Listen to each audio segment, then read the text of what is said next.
Hello, my fellow comic book collectors. It's Alan, the Comic Collector Geek, and this is part 6 of this Grail unboxing. And I think we're going to get finally a Grail. There's like so many videos that I did where I'm like, these are good books, but not Grails. But this video, stay tuned. I'm sure there's a Grail in it because I know. There's one really big book. But let's get into it. The first book is What's Ever in This. I have no idea. We're going to find out. Should be interesting.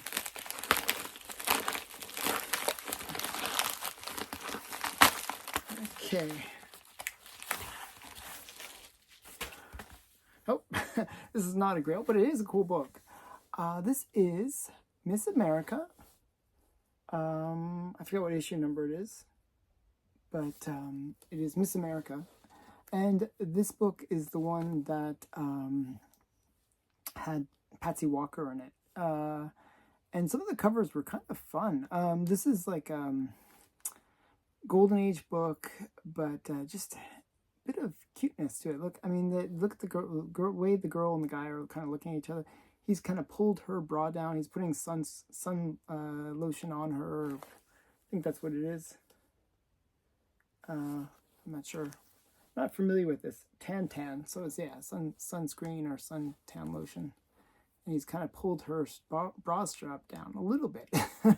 bit sexy, but, you know, suggestive. So yeah, just a fun one. These were kind of like a mixture of a magazine and a comic book. They're very interesting books, actually. Very underrated. You can pick these up for $5 to $10.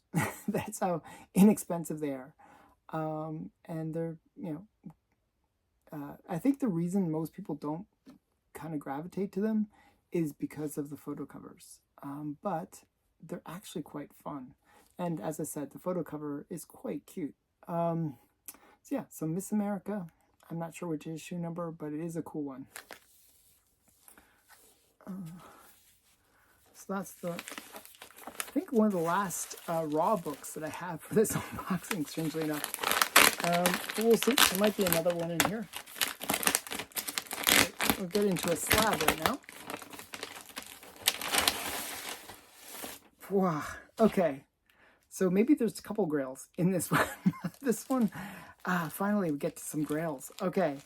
So I was wondering what happened to this book, if it even arrived. Like this one I was really kind of worried about because it's such a cool book. So this is, like, in my opinion, a kind of major book. One that I was trying to get for a while. And you actually see this book fairly often. Considering how big of a book it is, it's actually fairly frequently available, but the prices are usually really, really high. This is All Flash Quarterly #1. And this is kind of Flash's first title. So it's Origin of the Flash Retold, first solo Flash title. Gardner Fox and E.E. Hubbard bios.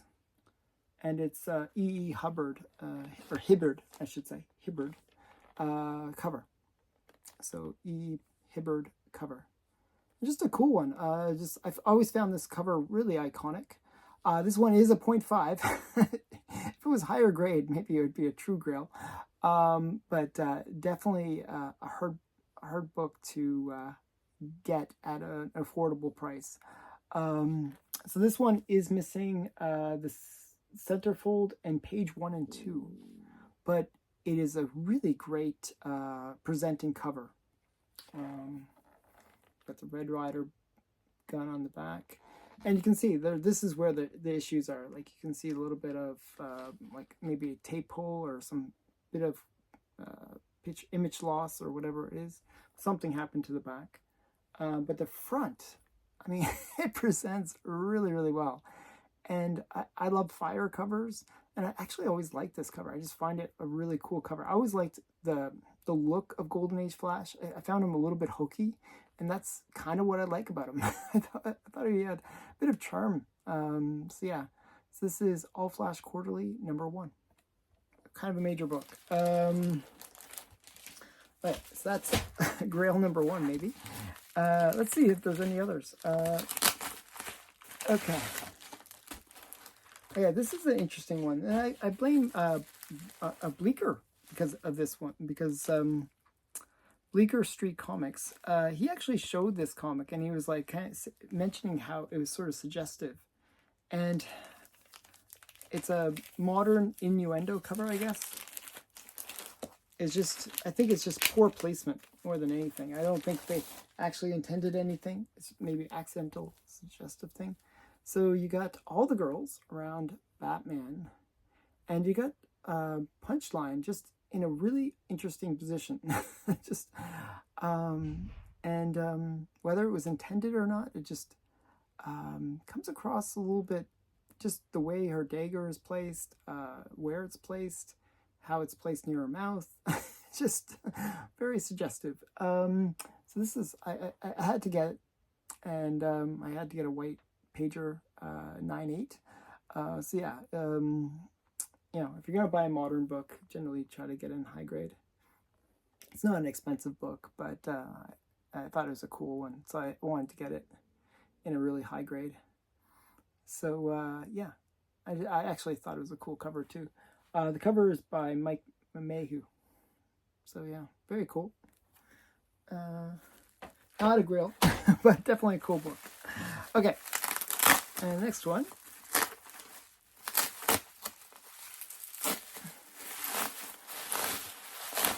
Okay. Oh, wow. Wow. Okay, so this is another... Finally, I get to all the Grails. I'm like, where are all the Grails? I'm like, actually, this was another one. I wasn't sure if I was going to get it, because I had to sort of trust.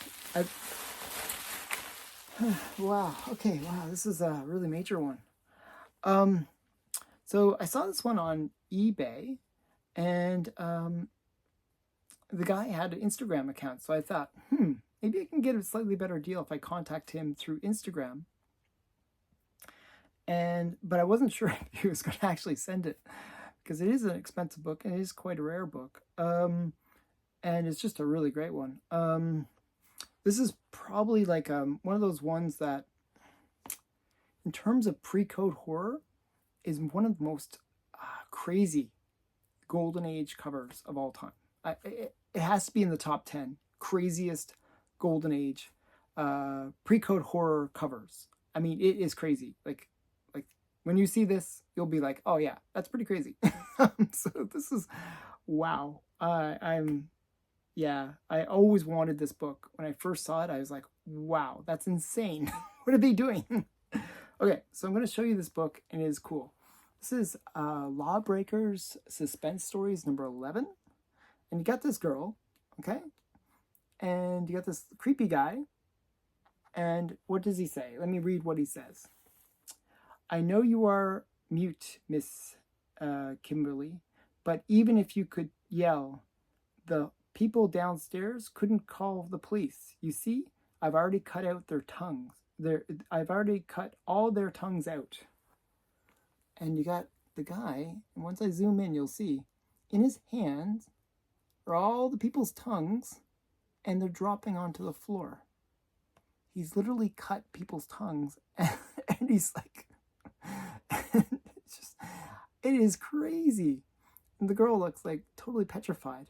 It's a great good girl art cover, great horror cover. This is a Lou Morales cover. Just a really insane cover. Like, wow. This is pretty extreme. I mean, this should have been mentioned in Destruction Innocent, because it is pretty violent. I mean, he's literally cut a whole bunch of people's tongues out. So yeah, just really crazy. One of the craziest pre-code horror covers. To me, this is a Grail because of the fact that it's just way over the top. I mean, it's a hard book to get. It's not one that you see that often. Just a major, major book. Wow.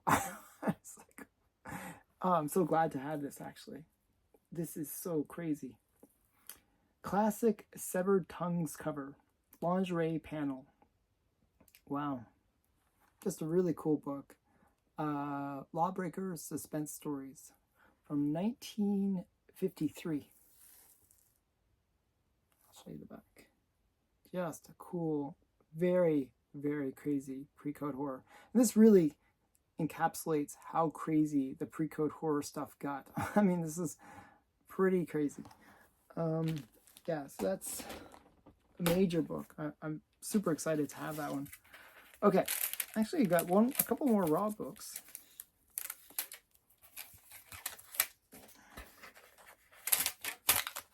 Whatever this one is, it has lots of rubber bands on it.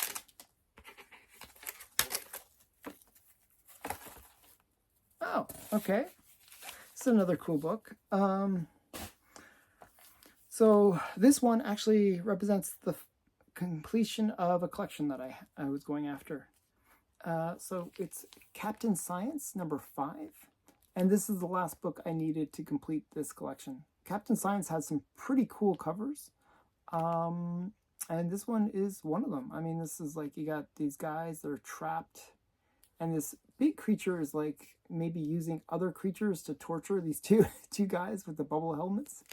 And there's actually a woman in a red dress right over here. Too bad it's torn right by her head, but she's also getting tortured. The weird thing is, I don't know why this is, but always in these sci-fi covers, you got the guys wearing full gear, and the women never have the bubble helmets. They never have the proper gear. They're usually wearing some skimpy clothes. She's wearing a red dress because that's what you do. Yeah, just really cool one. This is Captain Science #5. I think a lot of these covers were done by like either Wally Wood or somebody like that. I'm not sure about this one though. Just a really cool classic series, Captain Science. Really cool covers inside of it. Okay. This next one is an interesting one. I'm actually going to take it out. It's another raw book,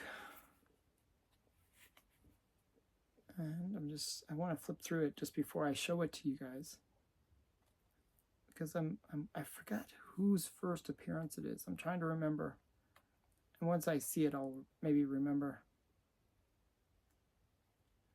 I believe, one sec here.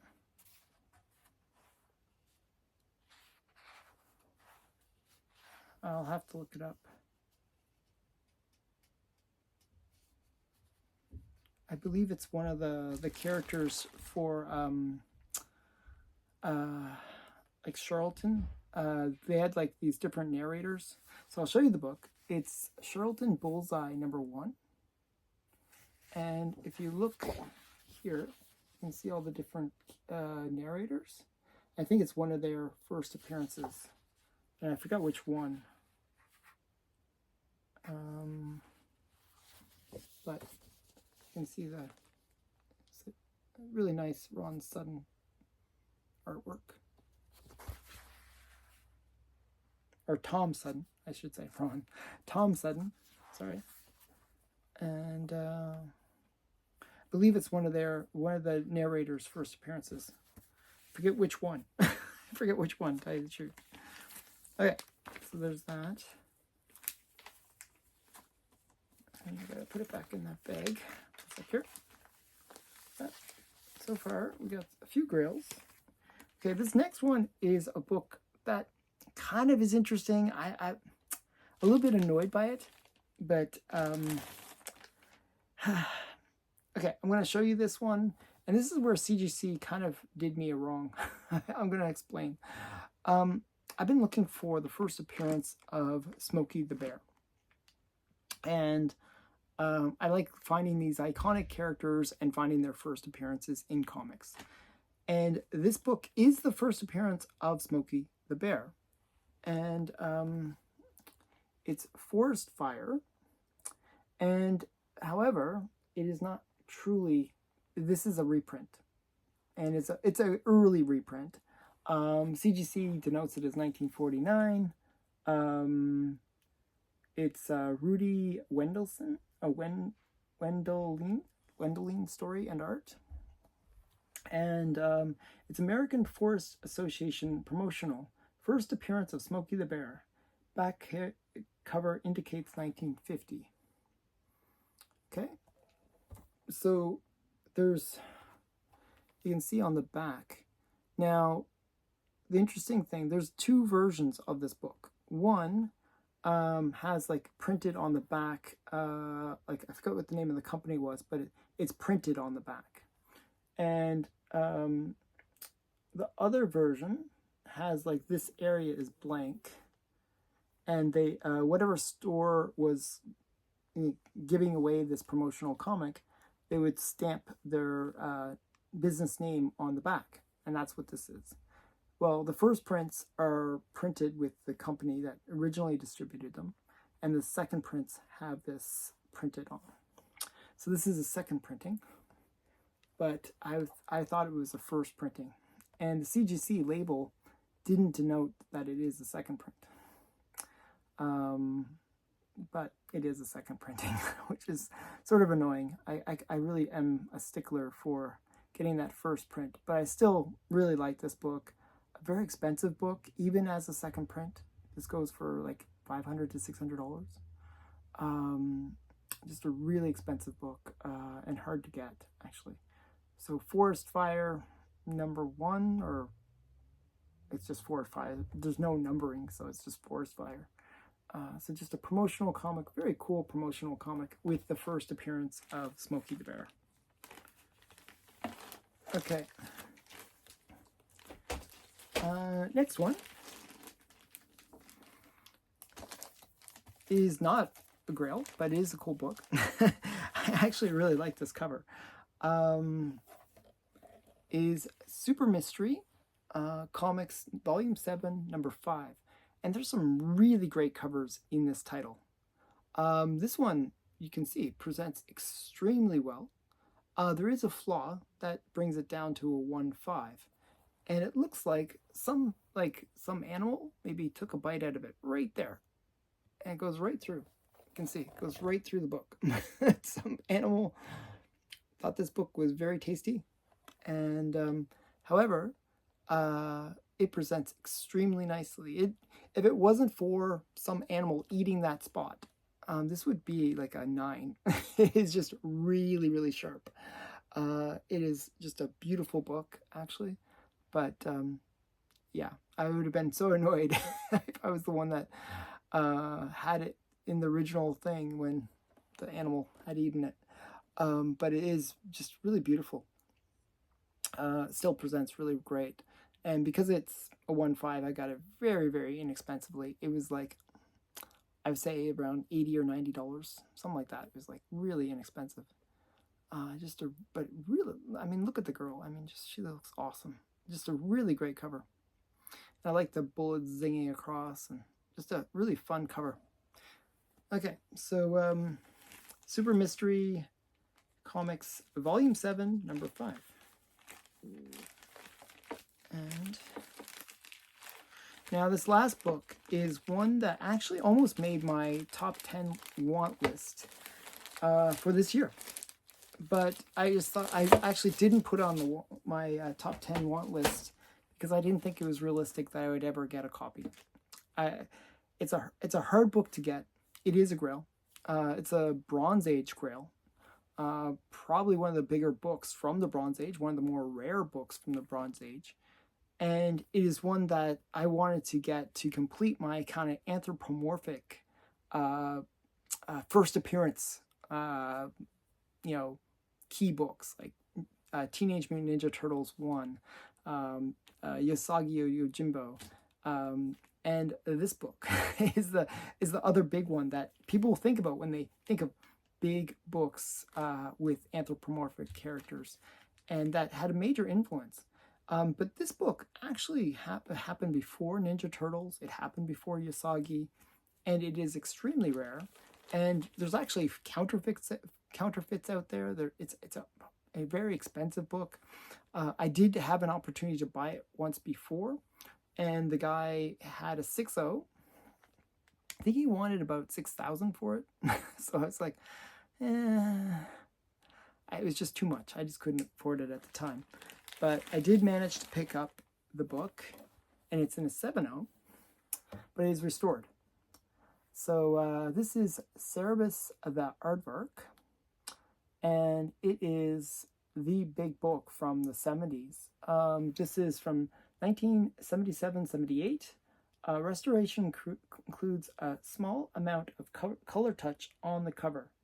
And I'm not quite sure where the color touch is. I'd have to get my, like magnifying thing or see where it is. But it is just, it's a nice presenting copy. It does have like a bit of a corner ding there. And, a couple spine ticks you can see. But it presents extremely nice. And this is just a really hard book to get. This is David Sims' story, cover and art. First appearance of Cerebus the Aardvark. First Cerebus the Aardvark comic. That's interesting. And then we got the back. It's a really great one. I was so excited to get this. This is a big book. Because it's restored, actually I got a really great deal on it. As I said, it normally goes for about $1,000 a point, in that kind of range. I paid $1,500 for it in a 7.0 because of the small amount of color touch. Now, a lot of people would be kind of wary about color touch, but when I already know that it's color touch and I can get that great deal, I'm going to go for it. I just think this is a great book. I really wanted this one. It really does complete a big quest of mine to get these major characters.